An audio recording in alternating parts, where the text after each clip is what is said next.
Matamgi Manipuri Wari channel asibu tabiriba khwai pumnamakpu taram nokjeri ngasi samahau sangam Ojagi Lamhenbi taraga mari suba tangkak amuk puduna lakjeri mayam punna taminarasi lainjiki paukhomdu tabada raso swai lauri laijada yam chingnana yinglaga phagi tawrakli Thamoigi Krishna dubo kanano ne akhoi khangba yadabra lainjasu nakmi ga tawrduna tarai haitokpa yaba nateda laijiki wadu tabada somdan jodo mamitu khanglaw thorakli ibi manang sifam napam khangnara speshirani nachinu thimaligo develop higher ganjodo phok haukalaga lainjiki manakta prap changselai aduga lainjiki khudang du pairaga khangchingchingi laijadi thawa sabibaga nati anjogi khutto setkan thoklaga wakhal yam nungaina chong naga magi phampham da changki anjodo jablep laduna laijadi yinglaga haima sirita sing ngawridana raso laijagi pokhumduda jingnana panthawa tawdana rumdagi yam thuna thoklaklaga akoibudo phat leirke yengli kanamta chatpa udabaduda machina tapna sonjai kananune mane ngalamsiba somdadi kanamta chatpa udeda magisibo engonaga phagi tawjalane wakhalu jingnana classroom da mungjangnak rasto aduga magi phampham da jangsinwana phamli raski manakta phamliba ametu sakfam khajik olaba raski maithongdu yenglaga wakai ngang bahurukli ras laija sei aina changlakpada kanana mamuning hawide raso amita on sindona adune amit aisu thoklaki yengorini kananda de uramdeda laijana thamagi Krishna yengni kainaga hai nang hawji changlakpada kana thengnaramge kanamda thengnaramdeda sarpunsi babodi thengnarame ras pisumda khangsuk sukjaladuna machina taplap soli sarpunsiba sarpunsibadi stabra mamangna thingnarme ras ibo aigi wadi haihoro sida leire raso tablap khumlakli exam sita loiraga haigena tawuni exam le banang dringaidane nang mina hanjakini he amit ki wadu tabada ras tuminna makong lanthaduna wakhal khalli laijadi wakhal yam nungaina phamnaga makhongdu kau duna leiri linana laijagi matagdu yengnaga tik nokli khara gyan taban jona laijagi makoktuda khangin illaduna is harauriba laijiso mong hadana sat khumlakli haraudadi kaino harauni nak ngasayo phubagi dak mayamdo nachinda break fa ngamdradine nayum hankibaga amuk phubini hai baibe manangbo jinchibi handak muksu lainjado ingau sinana dum khumlakli puja sanuda masum langini China khangningai maraktuda aikhoi lemsnana molongwa taibibadone adune en phai natrane sangbana bia mamangdo lina daga onsiladuna hairakpani lina su wan thagai nokladuna laijage bokhom pirakli ai sireda anjori machinda pai thokladuna hoi bema masum langi phubadagi hendokdana imung wathok oirakani haibibani ne charoi nangba ngawbodo mi da fungdabi lo na ngaw haibiba soise nang ai bunung sibiba mi khakdana ti lerise nungsidaba mi sumay amam yawri aduna nupi nang singdokko ai dai birisini anjogi waduda laijeso nukmi makhau pong na nganglambadu anjogi wadu tabaduda japlepli mamaido san ot horaklaga anjoda yingnaga aina gadawge ko amobi nangba mina nungsibidabadu ai de kaisu khanbidena moina nungsidaga kaidawdeba mawasu lawdi aduga anjo laik da panglaso atai hiram khudingdadi laijana ngamdaba thabok leite ko tawgena ngambani anjo tu laijiki manakta ngek phamtharaga oho charoi sono jubi nangna sugamna gyan tardise karigino ba rase nang mem khanjawa mali nangi damakta yamawi haiba asibu nange singbana koksida khangmangami bra laijiki makoktuda khangin ge illaduna hairakli laijaso mamitu lau thokladuna anjogi lengjumduda khangina mu illaduna chathoyada mi sumarup oine tinabani kaino nangi wakhaldo kadom dang lam selurubano ba adumaina ga sagalakanu ko jut chade nak wakhal nena seran gu turan go marup dagi yekna boyrakadani ngo Nangdi apangnina migi ingit irangdo kemta khangamoy. Lina shofa thalakli. Ngai khusamda noi wari do taningdre yang wari ai. Ras na khalaga ka dorge. Mi thamagi mapule khrasiba. Laije tu gyan mamna leiramba sakfamdo khangon oli nofet ka mukta warduna. Hoine wak amobisina asigi bu wari nina. Ras na karanda sila aso maruk oina dum khanasi aigi thamoidi bandop thamkrena hayar dum lore. Adu hekte yaba naten he sangbana be. Leinariba marise ojaga satrigani yam luriba marini gyan taw ko. Laije samuk sat khamlakli. Ojaga satraga bu koi dorge. Lauradi itu leiradi iwai pureba loire kaino sida. Noktuna hairakliba laijigi waduda Linado khubaka khuraduna sabas masi yam tawine mase chi charoise yam neine he. Tawode. Sanaha gi machanu pilaija angawbiside mayumda leimina bojada pungaw ngawredana side. Anjun hairakbani laijaso nokmi ga tawarduna khamlakli. Ngawre. Nangnaga khoida moja ngawri dudine aswaida lehore. Aine khoidam chada ngawri side magi thamoi mapa yorobani. Chongsin ga dawda ngairabani khangaba.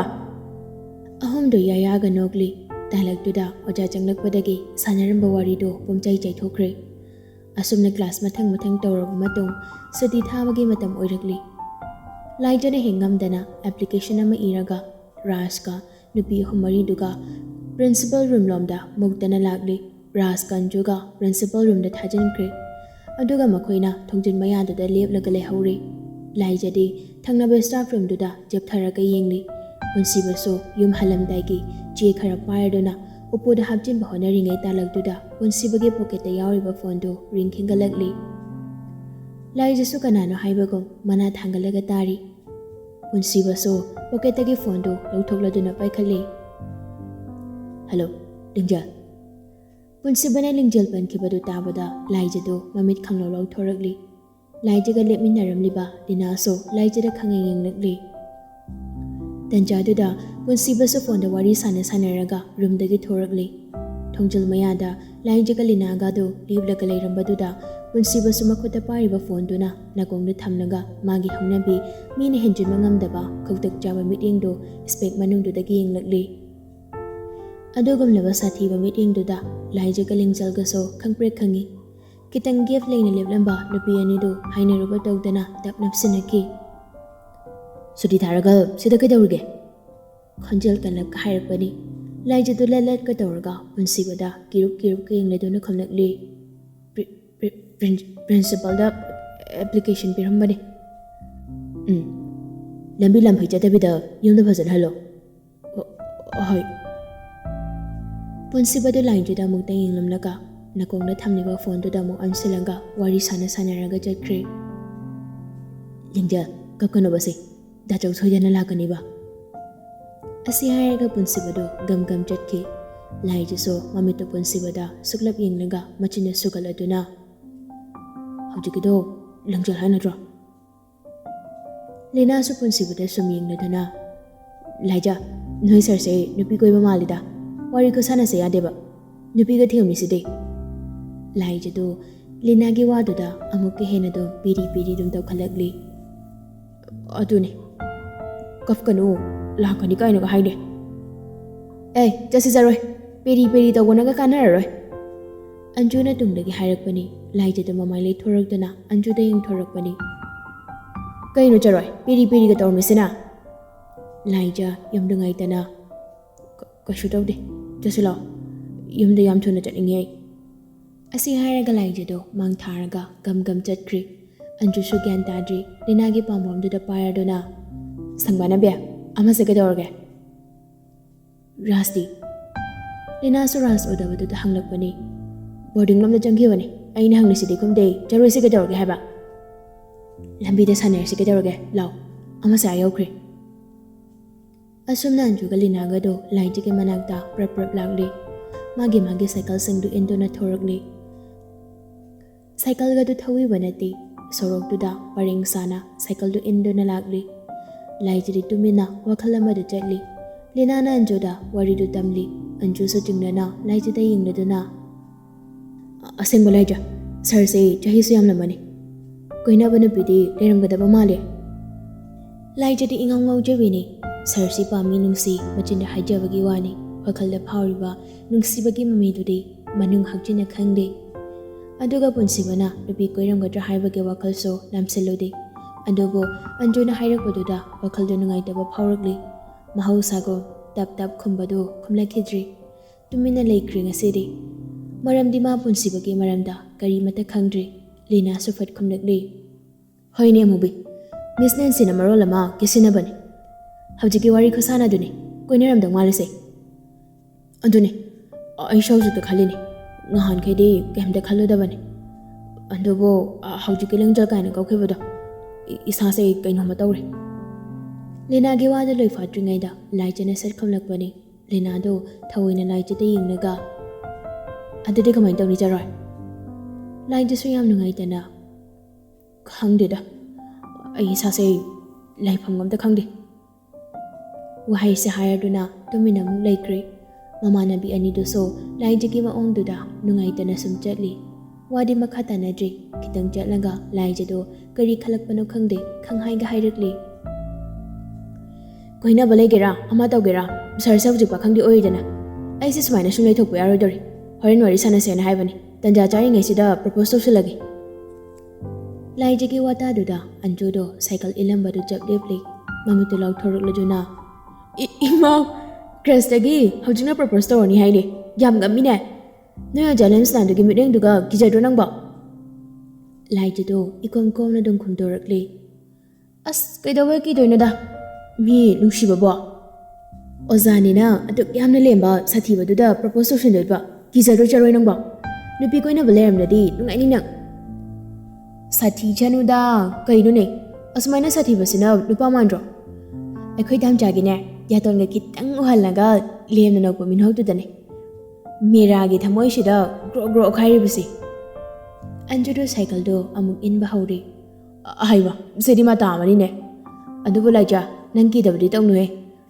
ꯋꯥꯈꯜ ꯈꯔ ꯈꯟꯊꯁꯦ ꯇꯍꯥꯅ ꯇꯧꯒꯨꯝꯁꯤꯀꯣ ꯅꯪꯅ ꯅꯨꯡꯁꯤ ꯐꯣꯡꯗꯣꯛꯇꯣꯔꯤꯕ ꯅꯨꯄꯥꯗꯣ ꯑꯣꯖꯥꯅꯤꯀꯣ ꯑꯗꯨꯁꯨ ꯅꯣꯏꯒꯤ ꯌꯨꯝꯗ ꯂꯩꯃꯤꯟꯅꯔꯤꯕ ꯑꯣꯖꯥ ꯑꯣꯏꯔ ꯀꯩꯗꯧꯔꯒꯦ ꯑꯣꯖꯥꯁꯨ ꯅꯨꯄꯥꯅꯤ ꯀꯩꯅꯣ ꯄꯥꯝꯕꯗ ꯇꯤꯟ ꯑꯣꯔꯣ ꯑꯣꯔꯣ ꯇꯥꯔꯒ ꯂꯩꯔꯕ ꯅꯨꯄꯥꯁꯤꯕꯨ ꯑꯩꯅ ꯑꯣꯖꯥꯅꯤꯅ ꯅꯨꯡꯁꯤ ꯐꯣꯡꯗꯣꯛꯇꯕꯤ ꯇꯛꯁꯤ ꯁꯣꯜꯂ ꯂꯩꯒꯗ꯭ꯔꯣ ꯑꯣꯖꯥ ꯑꯣꯏꯔꯁꯨ ꯅꯨꯡꯁꯤꯔꯗꯤ ꯅꯨꯡꯁꯤꯔꯦ ꯄꯥꯝꯂꯗꯤ ꯄꯥꯝꯃꯦ ꯅꯨꯡꯁꯤ ꯍꯥꯏꯔꯅꯤ ꯋꯥ ꯂꯣꯏꯔꯦ ꯑꯟꯖꯨꯅ ꯌꯥꯕꯨ ꯌꯥꯕꯤꯔꯛꯀꯗ꯭ꯔꯅꯦ ꯆꯔꯣꯏ ꯌꯥꯔꯛꯀꯅꯤ ꯀꯩꯅꯣ ꯌꯥꯐꯝꯁꯨ ꯊꯣꯛꯏꯅ ꯃꯤꯅ ꯇꯧꯅꯗꯕ ꯊꯕꯛꯂꯣ ꯁꯤꯕꯣ ꯑꯩꯗꯤ ꯊꯃꯣꯏ ꯁꯦꯡꯅ ꯅꯨꯡꯁꯤ ꯍꯥꯏꯖꯕꯅꯤ ꯁꯍꯥꯖꯍꯥꯟꯒꯤ ꯍꯦꯔꯣꯏꯅꯤ ꯃꯝꯇꯥꯖꯇꯧꯅ ꯇꯥꯖ ꯃꯍꯜ ꯁꯥꯕꯤꯌꯨ ꯍꯥꯏꯕꯗꯤ ꯅꯠꯇꯦꯗꯅ ꯑꯩꯁꯦ ꯂꯥꯏꯖꯒꯤ ꯋꯥꯗꯨ ꯇꯥꯕꯗꯨꯗ ꯑꯟꯖꯨꯒ ꯂꯤꯅꯥꯒꯗꯣ ꯁꯥꯏꯀꯜꯗꯣ ꯁꯣꯔꯣꯛ ꯃꯌꯥꯏꯗꯨꯗ ꯈꯥꯝꯂꯒ ꯃꯈꯥꯗ ꯉꯦꯡ ꯐꯝꯊꯔꯒ ꯇꯤꯛ ꯇꯨꯝ ꯅꯣꯛꯂꯤ ꯂꯥꯏꯖꯗꯤ ꯊꯧꯁꯥꯕꯤꯕ ꯅꯠꯇꯦ ꯖꯣꯕ ꯂꯦꯞꯂꯤ ꯃꯆꯤꯟꯅ ꯄꯣꯝꯊꯣꯛꯂꯒ ꯅꯣꯛꯂꯤꯕ ꯑꯅꯤꯗꯨꯗ ꯌꯦꯡꯂꯒ ꯈꯣꯏꯁꯥꯎꯅꯅ ꯃꯈꯥ ꯁꯝꯊꯔꯛꯂꯤ ꯀꯔꯤꯗꯅꯣ ꯅꯣꯏꯅ ꯁꯨꯛ ꯌꯥꯝ ꯅꯣꯛꯅꯤꯡꯉꯤꯁꯤꯕꯣ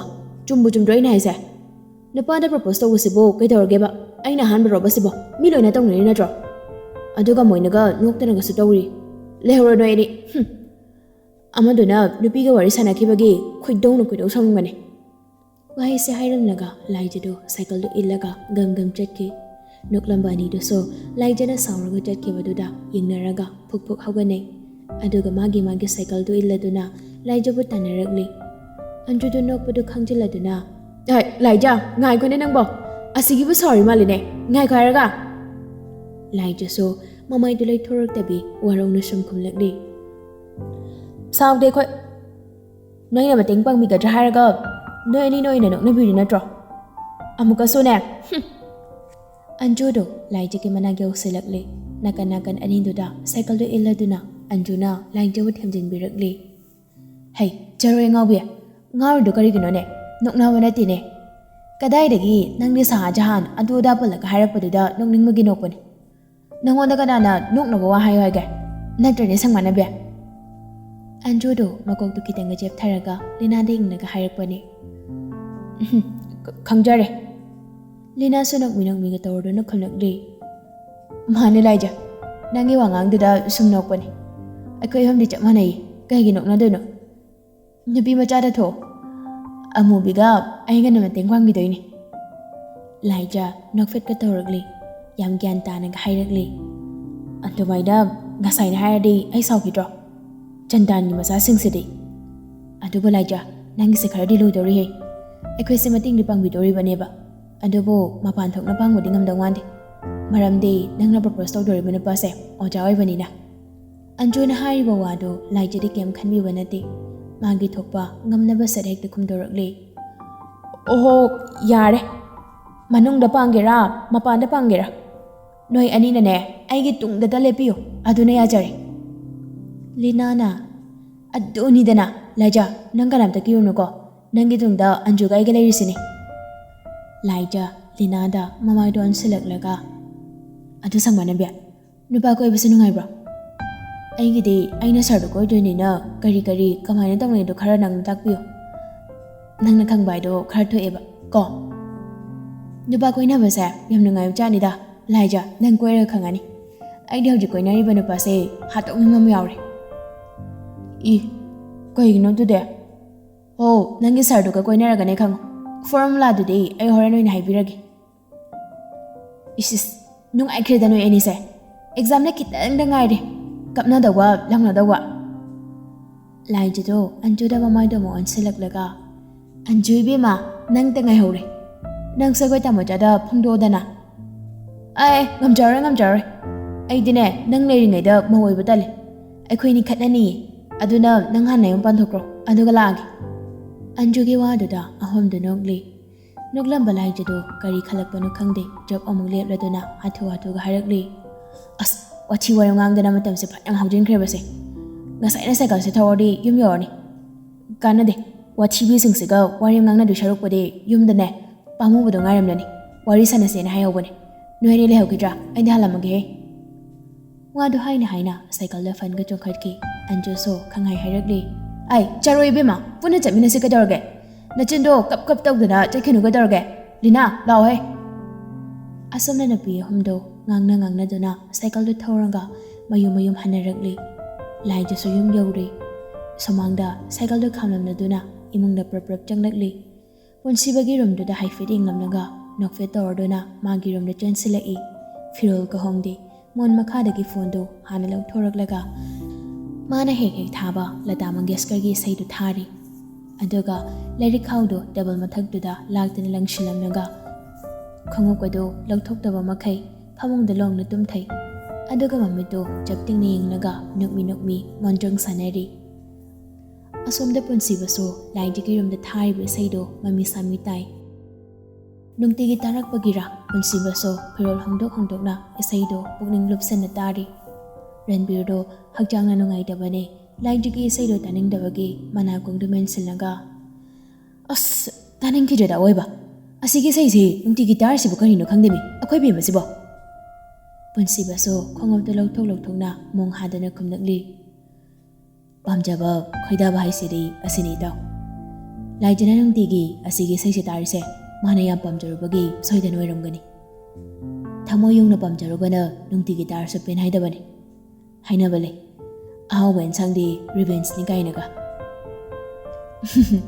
ꯑꯗꯨꯕꯨꯗꯤ ꯑꯣꯏꯔꯝꯒꯅꯤ ꯑꯗꯣ ꯑꯁꯤꯒꯤ ꯏꯁꯩꯁꯦ ꯃꯥ ꯈꯛꯇ ꯅꯠꯇꯦ ꯑꯩꯈꯣꯏ ꯏꯃꯥꯒ ꯕꯕꯥꯒꯁꯨ ꯌꯥꯝ ꯇꯥꯕꯅꯤ ꯄꯨꯟꯁꯤꯕꯗꯨ ꯈꯪꯒ꯭ꯔꯥꯎꯗꯨ ꯂꯧꯊꯣꯛꯇꯨꯅ ꯁꯨꯝ ꯈꯨꯝꯂꯛꯂꯤ ꯑꯣ ꯑꯩꯁꯨ ꯅꯨꯡꯇꯤꯒꯤ ꯇꯥꯕꯒꯤꯔ ꯈꯪꯗꯦ ꯏꯁꯥꯗ ꯅꯨꯡꯉꯥꯏꯕ ꯇꯥꯅꯤꯡꯕ ꯐꯥꯎꯕꯒꯨꯝꯅ ꯇꯧꯏ ꯑꯁ ꯂꯣꯏꯔꯦ ꯑꯩꯗꯤ ꯌꯥꯝ ꯇꯥꯅꯤꯡꯗ꯭ꯔꯦ ꯍꯛꯆꯥꯡꯅꯒ ꯅꯨꯡꯉꯥꯏꯇꯕꯅꯦ ꯉꯁꯥꯏ ꯇꯞꯇꯥꯈꯩ ꯐꯨꯗꯔꯨꯔꯒ ꯍꯧꯖꯤꯛ ꯑꯃꯨꯛ ꯏꯁꯩꯗꯨ ꯇꯥꯅꯤꯡꯗꯦ ꯀꯥꯏꯅ ꯉꯥꯡꯉꯨꯔꯗꯤ ꯍꯣꯔꯦꯟꯁꯨ ꯆꯔꯥ ꯍꯦꯜꯂꯅꯤ ꯇꯧꯕꯅꯤ ꯏꯇꯥꯎ ꯅꯪ ꯑꯝꯇ ꯍꯥꯏꯔꯒ ꯌꯦꯡꯉꯨꯒꯦꯔꯥ ꯉꯁꯥꯏꯁꯨ ꯑꯐꯥꯎ ꯁꯥꯗꯅ ꯇꯞꯇꯥꯅ ꯐꯨꯕꯤꯈ꯭ꯔꯦ ꯏꯁꯩ ꯇꯥꯕꯁꯤꯗꯗꯤ ꯗꯤꯁꯇꯔꯕ ꯇꯧꯕꯤꯔꯨꯔꯅꯨꯗꯅ ꯏꯁꯩꯁꯤ ꯇꯥꯔꯒ ꯋꯥꯈꯜꯁꯦ ꯐ꯭ꯔꯦꯁ ꯑꯣꯏꯊꯣꯛꯅꯕ ꯔꯟꯕꯤꯔꯗꯨ ꯇꯨꯝꯂꯝꯕꯗꯨ ꯍꯧꯒꯠꯂꯛꯂꯤ ꯐꯃꯨꯡ ꯃꯌꯥꯏꯗꯨꯗ ꯐꯝꯂꯗꯨꯅ ꯐꯨꯕꯨ ꯐꯨꯃꯟꯗ꯭ꯔꯕꯅꯤꯗ ꯍꯧꯖꯤꯛꯇꯤ ꯅꯨꯡꯉꯥꯏꯔꯅꯤ ꯇꯨꯏꯁꯟꯁꯨ ꯇꯣꯛꯂꯦꯗꯅ ꯑꯦꯛꯖꯥꯝꯅ ꯈꯤꯇꯪꯗ ꯉꯥꯏꯔꯦ ꯑꯩꯅ ꯇꯥꯛꯎꯔꯁꯨ ꯄꯪꯃꯟꯕꯁꯤꯗꯅꯦ ꯑꯩꯅꯒ ꯈꯔ ꯃꯤꯍꯨꯟ ꯑꯔꯥꯡꯕꯤ ꯑꯣꯏꯕꯅꯦ ꯐꯥꯊꯕ ꯉꯝꯗꯗꯅ ꯈꯔ ꯀꯤꯅꯕ ꯈꯤꯇꯪ ꯐꯨꯔꯨꯅꯤ ꯅꯧꯔꯤꯕꯅꯤ ꯍꯥꯏꯗꯅ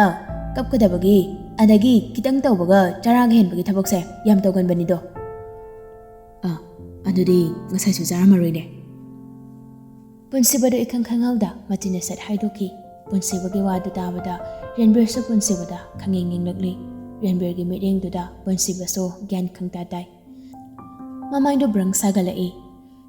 Icham chamna chumbalagi haidokkiba wahaido soikrabra Ranbirna kari khalamgani ngaiha khanjanaduna wahai amata haidana leiringai Ranbirna oina icham chamthokna makha tarakli chade haibani o punsibado Ranbir tanaba o hairaga thamoidadi asi masalo na sonjari anthokna hainaba wadorida masi ngangse mana sumna sum tawrdi aina khaliba wakhalsibo ngammu ngamgadrane